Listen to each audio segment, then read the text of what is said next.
मौजूद के साथ मैं हूँ आपका सुल्तान।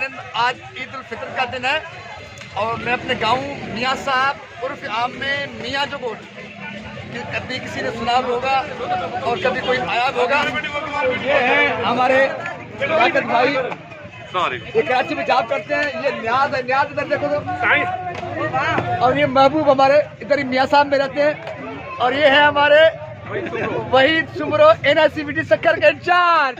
ओके, तो NICVT को ऐसे बायमत और खुददार लोग मिले हुए। NICVT का इंचार्ज और अपने गांव में मिठाई ईद की तरफ अपने भाई के साथ बेच रहा हूँ, बहुत अच्छा साइन है। और सब लोगों को इस तरह अपने अपने गाँव में जाकर अपने जो बड़े बड़े बच्चों दिमाग को खराब होता है उस खराबी से बाहर निकले और इस तरह हमारे वही सुमरा की तरफ मेहनत करें और नाम कमाएं। नाम इस तरह भी कमाया जा सकता है। Very best, very good dear वही सुमरो इंचार्ज NICVT शक्कर या Sumro other friends. Love you. एक बार फिर सबको ईद मुबारक।